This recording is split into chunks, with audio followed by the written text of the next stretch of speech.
Hello everyone, and welcome to our daily vlog at Kimmel Bay Church.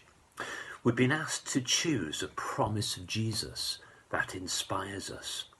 And the verse I've chosen is from Luke chapter 23, verse 43. This is what it says.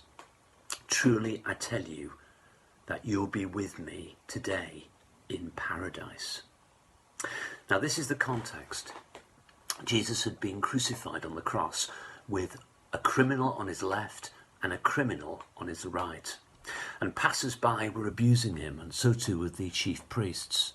And even the two criminals, even though they're in terrible pain, they were also abusing Jesus. One of them turned to him and said, "If you're the Messiah, save yourself and save us too." But then we read that something very strange happened in the life of the second criminal. He suddenly turned to the first criminal and said, "Don't you fear God? We're being punished for what we've done. We're getting what we deserve. But this man has done nothing wrong." And he said to Jesus, "Jesus, remember me when you come into your kingdom." And Jesus answered him and said, "Truly, I tell you today you'll be with me in paradise." Great words, those. A couple of weeks ago, I was cutting my son's hedge in Carnarvon, and there was an elderly gentleman next door building an extension to a house. He must have been in his 70s. And he turned to me and said, I've retired, but I couldn't stand being on my own at home. There was too much time to think. And I thought to myself, well, surely this is the very time of your life you need to be thinking. Maybe you haven't got that much time left. And of course, Jesus told the parable of the rich fool, a man who was living an honest life, working hard, planning for the future, but just when he felt he'd achieved his goals, he died. Just like the thief, he was actually missing the point.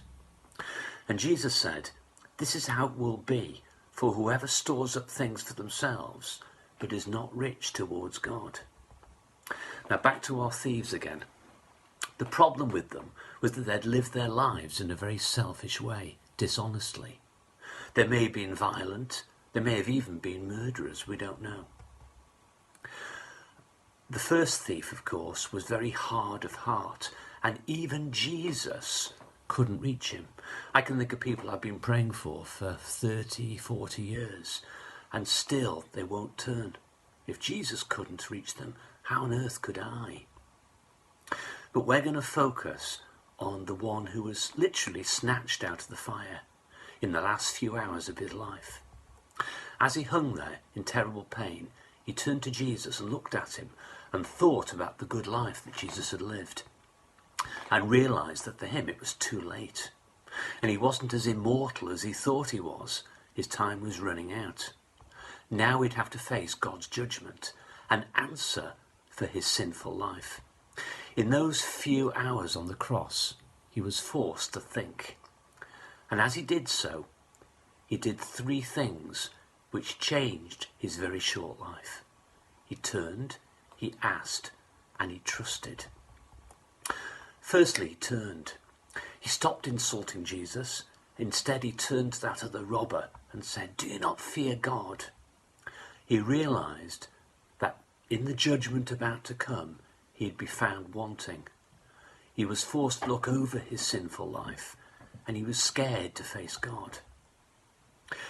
He also suddenly recognised that Jesus was the king. The soldiers, of course, were mocking Jesus, calling him the King of the Jews. But now the thief turned to Jesus and said, "Remember me when you come into your kingdom." Into your kingdom. He went from being an unbeliever to being a believer. And secondly, he asked, "Remember me." He asked without making excuses for himself. He didn't pretend to be a good person. He showed honesty and humility. And he said to the other thief, "For our bad lives we deserve to die, but this man has done nothing wrong." And really, I suppose, we're no better. Romans says we have all sinned and all fall short of the glory of God. It's no good us saying we're better than most. We've all still sinned. and we deserve judgment. But of course that's why Jesus was there hanging on the cross, for the thief, but also equally for us. Notice also, he wasn't trying to make a deal. When we ask for something, we often like to give something in return. If you do that, I'll do this. But the thief had nothing to give. How often do we unconsciously try to bribe our way into heaven, saying in our minds, I've done this for God, now he owes me. What a mistake to think that we can make a deal with the creator of the universe. No, our salvation is a free gift from God. Now, thirdly, he trusted. And we trust a lot of people in our lives, don't we?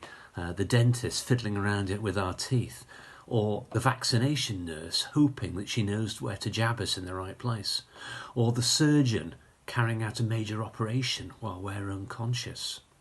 Think of my wife cutting my hair during the pandemic. What a mistake that was. And then the teacher of our children, hoping that they're teaching them exactly the right things in the right way. This thief put his complete trust in Jesus, and he believed Jesus' words. Jesus had said, ask and you'll receive, seek and you'll find, knock and the door will be open for you. And that's exactly what the thief did. He turned, he asked, he trusted, and better late than never. But just because he changed didn't mean that he wouldn't have to face darkness and the feeling of being alone.